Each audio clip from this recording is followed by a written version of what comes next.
And we've got our guy, Brian Baldinger, joining us now, who was at the SAC Summit this weekend. Baldy, of course, the SAC Summit is near and dear to Broncos country because Von Miller was the one who started this many, many years ago, and he was still with the Broncos. And you were out there. What was it like?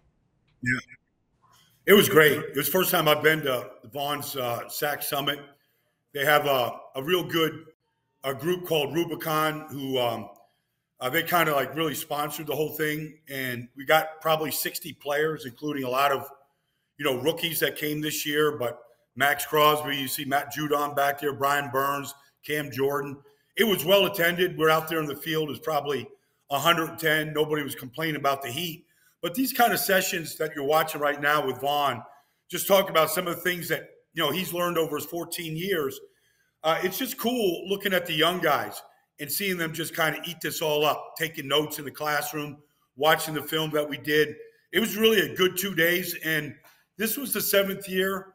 And Von said this is by far the best year. And I think it's only going to kind of grow and even be more well attended in future years to come. Now, Baldy, I think this is really cool, and I think that guys are really going to benefit from the wisdom that you're imparting on them here in this video. Is this unique to kind of Von in this time, or was this around kind of when you played? Was there like guard summits, tackle summits, O-line summits, or is this something that's new where players are coming together to share information? Honestly, this is new. Like nobody would have ever done this back when I played. Sharing knowledge was like. I remember one time we were at a golf tournament with the Chicago Bears. I think we went to the bar just to fight. There wasn't no like transferring of ideas, So this is new. But, the thing that's interesting about what Von says is like, Baldy, a lot of people say that, like, why would you give away your trade secrets or what you try to do? And he's like, his thing is try to stop it, okay? Max Crosby, try to stop what we're doing. Like they're kind of bold like that. But I think it's pretty cool. That they feel like this is their way of kind of giving back. They've all benefited. All these guys I just mentioned, Vaughn, Max, Cam, they've all gotten their $100 million plus contracts in their career. They're set up. But you see, guys like Laiatu Latu, who was there, and Darius Robinson, and a young guy like Kalijah Cansey. Like they're soaking this stuff up. And it's going to help the next generation. And I think just how attentive these young guys were, honestly, I feel like Von's going to pass the torch to Max. Max is going to, pass the torch to Brian Burns. And I'm going to the OL Masterminds in Frisco, Texas next week. And, Lane Johnson kind of started that after Von started. And this is our 7th year of doing it down there. And it's like over 400 people. Now we got high school kids coming and college kids. And so I think it's really great just to talk the game and share ideas.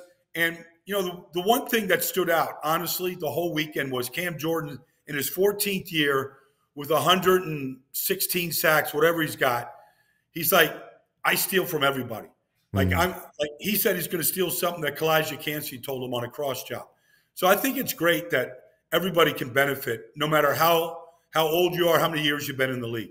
Baldy, you are the offensive lineman mastermind. You mentioned the trade secrets. Do you feel like you're, stabbing your offensive lineman in the back here, helping these defensive guys out, get by them? No, I don't think so. I'm an analyst here, so I'm kind of like in the middle here. I'm going to go to the offensive line masterminds, probably tell them some of the things that Von was talking about that they're looking at, just to kind of bring them up to speed. But I'm not really saying anything that you can't see on film. If you're doing your homework, you're really studying your opponent. I mean, you're gonna kind of figure out some of the things that these guys are doing, some of the things that they're good at. But it is a chess match back and forth right now between the two. In fact, in Dallas this year, they're bringing in Mike Pereira to just sort of, let the players know what the officials are looking at, what you can do, what you can't do, what you can get away with, what you'll be warned about. So I think players are just always – this has been going on since the beginning of the league. Like the players are always just looking for an edge. Whatever edge they can get to become a little bit better on Sunday, they'll do it. So it sounds like old linemen are once again trying to cheat, but we won't talk about that. We'll just let that slide. When you go to these different summits and camps, especially the old lineman one, is there one thing in particular that you feel like great old linemen have or you need to be a great old lineman? Yeah, I think outside of like everybody's got their own toolbox, things that you have to be able to master no matter who you're playing against. You're playing against Von Miller or you're playing against a rookie at offensive tackle. There's certain fundamentals that you have to master. So beyond your toolbox, the most important thing is just how you play with the guy next to you and how you play as a group. And the great lines figured out the communication, what the guy next to him is doing, maybe with nonverbal communication at the very snap when the defensive line stems or changes or blitz or stunts. Like, can they work together to handle what they're doing to him?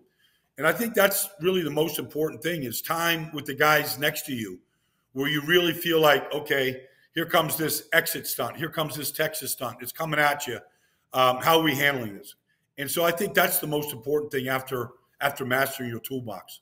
And I hope one of the guys at the offensive line mastermind later with you, Baldy, is Quinn Meinerz, one of the best young guards in the NFL. And today we're talking about just he can get a contract extension for the Broncos. Now only 1 year left on his deal. And you look at the guard market, and it is wild right now. The highest paid guards are getting $20 million per year. And I would just assume with the way Quinn is, he's probably in that market. Is that something that the Broncos should pony up for? And is Quinn worth that when it comes to this Broncos offensive line? I think so. I think he is. He had a great season last year. He started every game. I don't know if he played every play. I don't know exactly, but I know he started every game. He was one of the best guards in the league last year. Landon Dickerson, I'm close to Landon. They came in the same draft together. Quinn was drafted around behind him. Philadelphia just rewarded him. He just got his big contract. And Landon's a good player. Probably played more games right now than Quinn, but Quinn has just steadily gotten better and better. I remember, when Sean Payton was in New Orleans, he had the two highest paid guards in the league at one point. Carl Nicks got the contract, and then, the Pro Bowler at right guard got paid. Like, they had two highly paid guards. In fact, I'm almost positive they were the two highest paid guards in the league at one point. And, Sean's thing was, Drew Brees needed a flat pocket. He needed to be able to step up. And Carl Nicks ended up having, turf toe and injuries, and he couldn't really perform very long. But for a while, like they set the standard for what the interior of a pocket should look like. And I think Quinn has that ability. You paid, Ben Powers last year. Garrett Bowles has, gotten his check. I feel like you got to lock Quinn up. You can't let him walk. Because I think like he's only going to get better, and he's going to be, I think he might even become a better player, in his fourth year. Baldy, I wanted to talk to you a little bit about Quinn's game.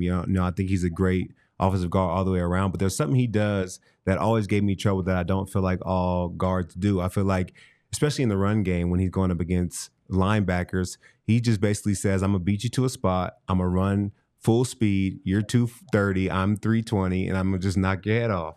And I feel like he does that every single play. Is that unique to him? Because I don't feel like all guards do that. I feel like a lot of guys stutter or kind of get slow when they get to the top. He just runs straight through guys and tries to demolish them at the point of attack. Well, I always say, it's great point. I always say that you're not going to be a good running team until you get the second level blocked. So you're getting your interior. You've got to get to the second level. We know how fast you guys are inside, and you're reading your keys. You're getting on your horse. And, you can't overrun plays, so you have to kind of know that too. You're working in conjunction with the guy next to you, the other interior, inside linebacker. So, you've got to take great angles. You got to know geometry. You got to know the angles. If it's an outside zone, you're going to have to come flatter. If it's an inside zone, you're going to have more time to really butt these guys up and head them up. So you got to understand the play, the design of the play, and just anticipate where these guys are going to go. And if you miss, you're going to make the play. If you don't block Fred Warner right now, if you can't figure out a way he'll make every tackle. So those kind of guys, so that's important. And Quinn's good at it, but he's just a good run blocker, period. Taking three techniques off the ball, driving them. He's got good power. He plays with good leverage. He's just a good run blocker, period, whether it's a down defensive lineman or up at the second level. Baldy, I asked Todd this earlier, and I want to ask you. There's such a discrepancy now with the highest paid wide receivers in the NFL and the highest paid cornerbacks in the NFL. Justin Jefferson making $35 million a year. I believe Jalen Ramsey or Ward is the highest paid cornerback at $21 million. And you have 4 wide receivers making over $30 million and just only a couple corners making over $20 million. Why is that when cornerback is such a highly valued position? Well, I mean, the wide receiver market exploded this year, and so it's all changed. We'll see what Jamar gets. We'll see what CD gets. So we know what the market just got set at. Because I don't think any one corner in this business right now can take out any one wide receiver. Like I don't believe that. I mean, I know Patrick Surtain is a great player. I mean, I could go through the list. I know he gives Devontae a really good matchup. I just don't think that any corner, with the way the rules are, right, and the rules favor the receiver, like I just don't think any corner can just take the receiver out and just, Deion Sanders a guy and just eliminate him. I mean, Sauce Gardner is really, really good. But even that, I mean, between the pass interference penalties and what receivers are able to do versus corners can do, I think that's part of it. But I feel like there's just more because of the passing game. There's just more star receivers right now than star corners. We all can rip off the receivers that are elite players. I don't think we can rip off the same amount of corners that can match up with those type of players right now. So I think that's part of the discrepancy. And I think that's going to stay like that for a little while. Baldy, is that the same reason why there's a pay discrepancy between like highly ranked defensive tackles and offensive guards? Is it because that no one can take Chris Jones one-on-one or an Aaron Donald in the same way? Well, I feel like part of what I was also saying is if you want to take the X receiver out and limit him, you can do that because you got the sideline out there. The guys that are getting the targets are playing inside right now, where it's just harder to match up. Now, not every corner can go inside. Jalen can do that at times, but he's kind of plays on the outside.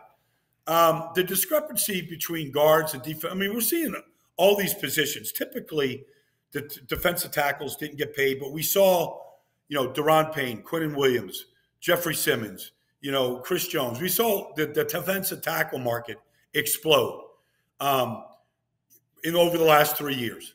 And that's really, really changed. Just the way the receiver market has changed. But I think it's kind of how you build your teams right now. I think a lot of teams feel like quarterbacks, if they're really good, are a little bit more adept at avoiding edge pressure, but there's nothing they can do about Chris Jones being right in their face. And so they're rewarding these guys that collapse the pocket from the inside right now. Yeah, awesome analysis. As always, Baldy, before you get out of here, you were at the SAC Summit. You were also hanging out with Lord Stanley Cup. Did you get to drink out of the cup?